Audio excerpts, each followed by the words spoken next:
It's time for Dodger Baseball.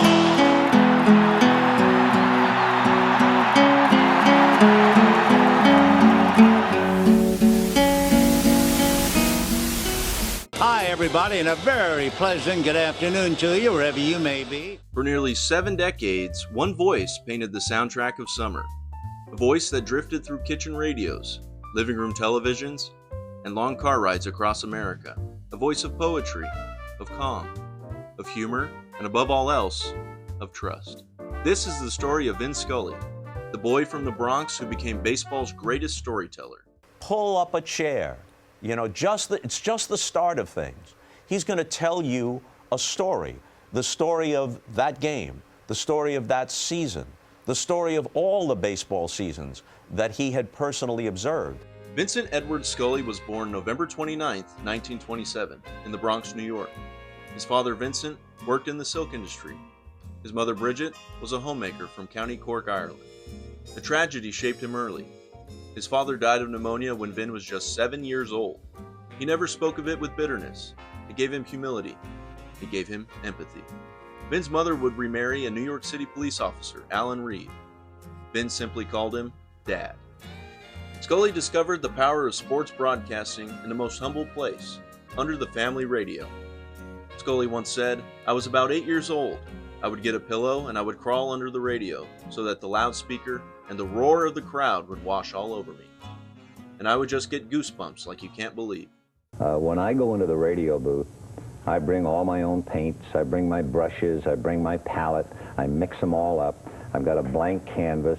I have broad strokes and slim strokes and shaded areas, and finally at the end of 3 hours I back off, and that's the best I can do on that given night, that painting. In television, I'll walk into the booth, the picture's already there. So all I'm doing is supplying maybe insights, hopefully, captions, some accuracy for play-by-play, but it's a vast difference. After serving briefly in the United States Navy at the end of World War II, Scully enrolled at Fordham University in New York. There, he thrived. He played center field for the Rams. He edited the sports section of the Fordham Ram. He co-founded the school's sports magazine, and he helped launch WFUV Radio.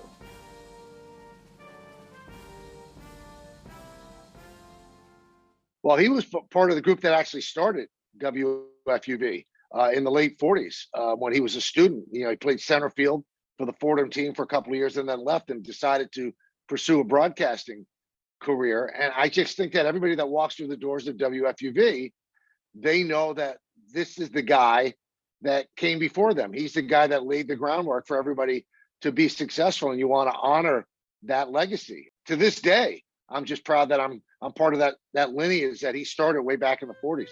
In 1949, Scully's life changed when he filled in on a college football broadcast for CBS at Fenway Park in Boston.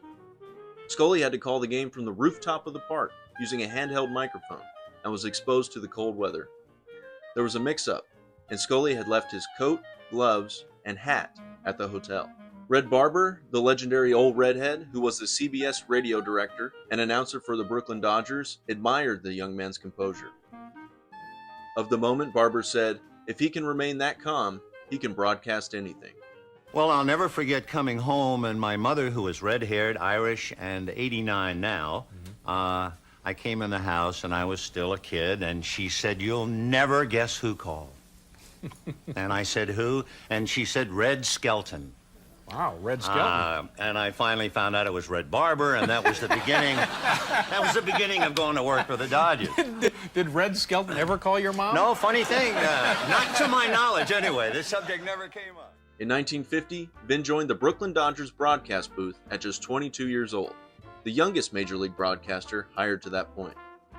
When asked about his mentor Barber, Scully said, "Red never taught me how to broadcast. He never taught me baseball or anything like that. What he did teach me was, among other things, an attitude. Get there early, do your homework, and bear down. Use the crowd."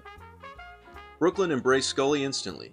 His youth brought freshness. His warmth brought a feeling of trust. As Scully put it, "I've always felt that I was talking to one person, but I've never envisioned who that one person is." Wherever a history is being made, there is Scully.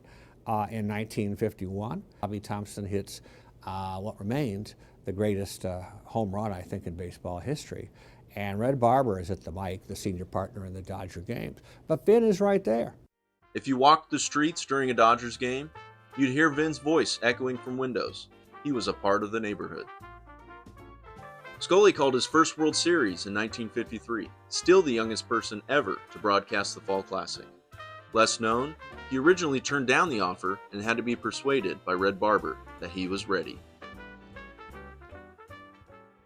And for the Brooklyn Dodgers, for the 7th time they have gone away empty-handed. The Brooklyn Dodgers, who have suffered so many broken-hearted defeats.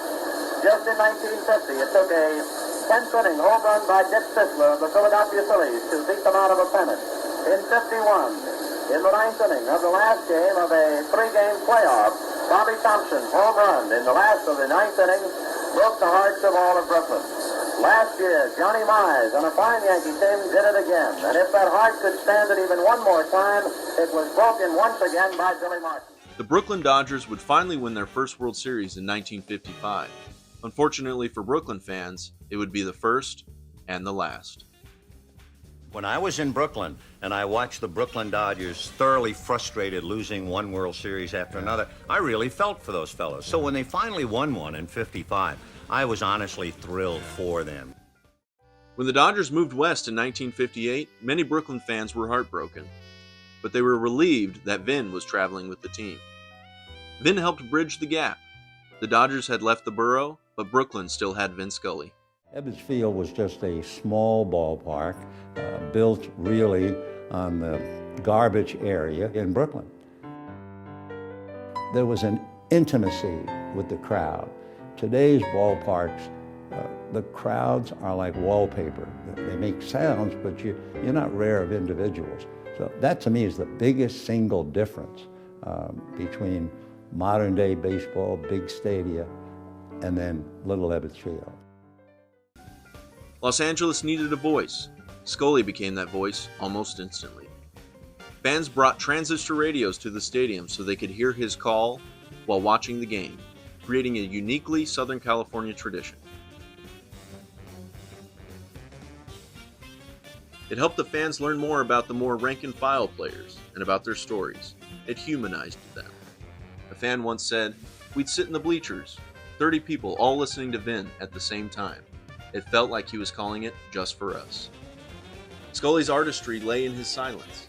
He understood that moments belonged to the players and to the fans. Scully was once quoted as saying, "The crowd's roar is like opening a bottle of champagne. You must let it fizz." The roar of the crowd is the sweetest music. Sometimes the best thing a broadcaster can do is just be quiet. Vinny, in those 67 years, did most of the games by himself. He had a partner, Jerry Doggett, for a number of years, but Vinny would do 7 innings by himself, and then Jerry would do 2. When you think about it, how many people have a job, any job, or work for 67 consecutive years, or have the same job for 67 consecutive years, and bring it every day? Get to the driveway, open up the garage door, and then if Vinny was telling a story, I would just stop, let the car idle, and I had to hear the rest of the story. Yeah. He was that good for 67 years. It's just impossible. Nobody could ever duplicate that. Nobody. Scully's call of Sandy Koufax's perfect game in 1965 remains unmatched. Koufax said of the moment, he described that night better than I remember it. 3 times in his sensational career has Sandy Koufax walked out to the mound to pitch a fateful ninth, where he turned in a no-hitter. But tonight, September the 9th, 1965, he made the toughest walk of his career, I'm sure, because through 8 innings, he has pitched a perfect game. He has struck out 11. He has retired 24 consecutive batters. And the first man he will look at is catcher Chris Cruz. 2-2 to Harvey Keene. 1 strike away. Sandy into his windup. Here's the pitch. Swung on and missed. A perfect game. On the scoreboard in right field, it is 9:46 p.m. in the city of the Angels, Los Angeles, California. and a crowd of 29,139 just sitting in to see the only pitcher in baseball history to hurl 4 no-hit, no-run games. He has done it 4 straight years, and now he capped it on his 4th no-hitter. He made it a perfect game. And Sandy Koufax, whose name will always remind you of strikeouts, did it with a flourish. He struck out the last 6 consecutive batters. Tragedy struck Vin once again in 1972 when his first wife, Joan Crawford Scully, passed away due to an accidental medical overdose at just 35 years old. Vin was left a widower and single father of 3 boys, until he remarried his beloved Sandra Hunt Scully 1 year later.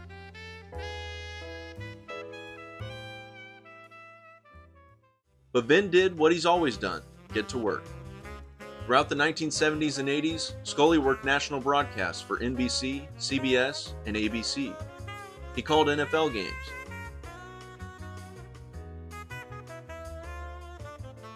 PGA Tour golf,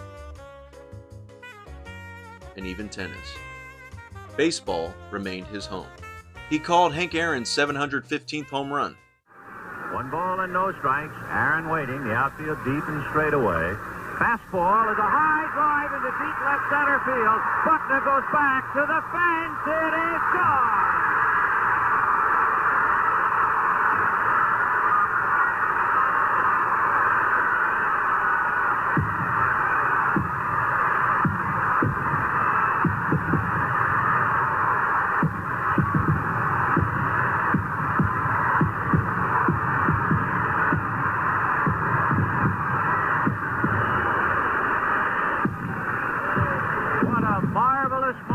For baseball, what a marvelous moment for Atlanta and the state of Georgia.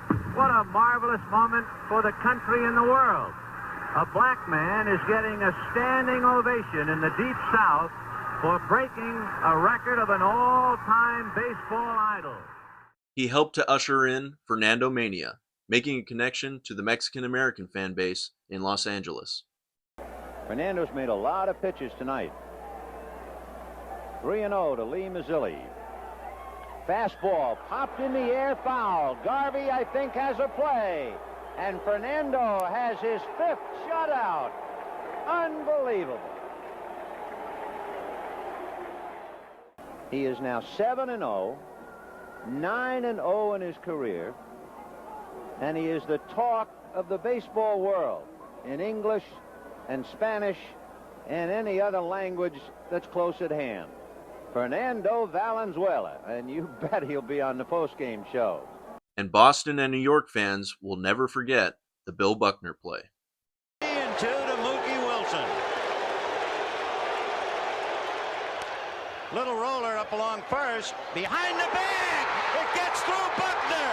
Here comes Knight, and the Mets win it.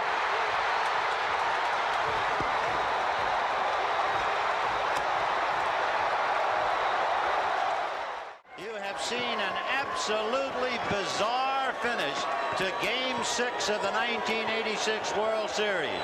The Mets are not only alive, they are well, and they will play the Red Sox in Game 7 tomorrow. There are many moments that Scully could be remembered for, but one moment defined him for a new generation. Game 1 of the 1988 World Series. Kirk Gibson, injured, limping, wasn't supposed to play. But what followed turned into one of the greatest calls in sports history. Of the call, Gibson said, "I wasn't even supposed to play," but Vin's voice made that moment what it became. And look who's coming up.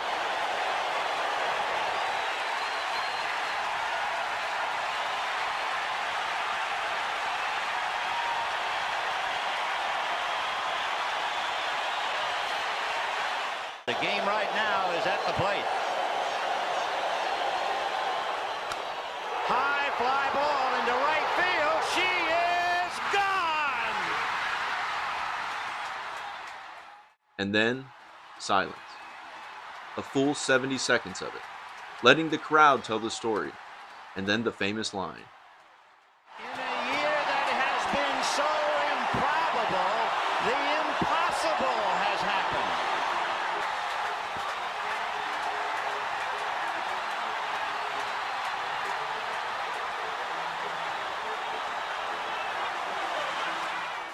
Scully influenced generations of broadcasters, not just with his craft, but with his kindness. Then, through happenstance, I became a Dodger announcer in 2005. I became friends with the guy that I wanted to be when I grew up. And over the course of the years, he became a very close friend, a father, mentor-like figure, a guy that Rick Monday and I had dinner with 100 times a year before every game. He was really my second dad. Scully was devout, but private about his Catholic faith. He volunteered and donated anonymously to orphanages for decades. Worst part of your job? Being away from home, the loneliness, sitting in hotel rooms, waking up and saying, what in the world am I doing here? And then you think, well, it's part of the job. The children are going to school. They have a roof over their heads, you know, that kind of stuff. If you were in a foxhole, who would you want there in there with you to help you get out? As a player? No, anybody in your life. Oh, Jesus Christ. There you go. He would help you get out. I would certainly think so. Thank you so much. This has been an honor. Thanks for taking the time. Michael, bless your heart. Thank you so much. That's the great Vin Scully. Back to you, Bob. Vin Scully's final season came in 2016, and it was a season-long farewell tour. Fans across the league saluted him. Opposing teams gave standing ovations. Players asked for autographs.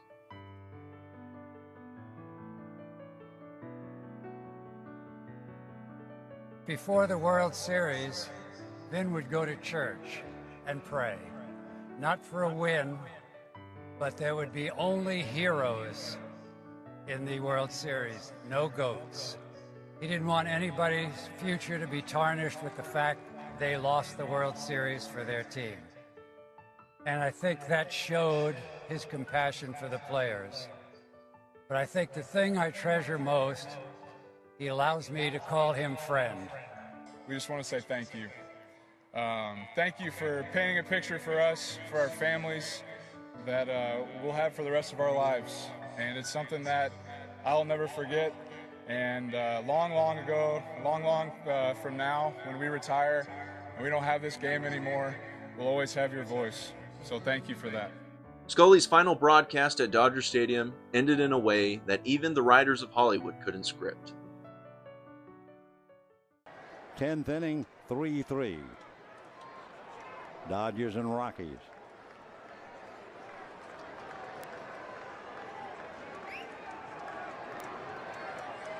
Oh, and 1 to Charlie. Swung on a high fly ball to deep left field. The Dodger bench empties. Would you believe a home run? And the Dodgers have clinched the division and will celebrate on schedule. Leave it to the Dodgers. Charlie Culberson, a game-winning home run. What a moment to have it. And would you believe his first home run of the year? Vin Scully passed away on August 2nd, 2022. From a boy beneath the radio to a voice that filled millions of homes, he never forgot the magic of the moment, or the privilege of sharing it. To Vin, each game was a story, and everyone who listened became a part of it. Vin Scully savored every pitch, every pause, every precious moment. A voice for all time. A storyteller without equal. He didn't just broadcast baseball. He taught us how to listen to it. And in doing so, he became timeless. May God give you for every storm a rainbow, for every tear a smile, for every care a promise, and a blessing in each trial. For every problem life seems a faithful friend to share, for every sigh a sweet song, and an answer for each prayer. You and I have been friends for a long time, but I know in my heart that I've always needed you more than you've ever needed me. And I'll miss our time together more than I can say. But you know what? There will be a new day and eventually a new year. And when the upcoming winter gives way to spring, rest assured, once again, it will be time for Dodger baseball. So this is Vin Scully wishing you a very pleasant good afternoon wherever you may be.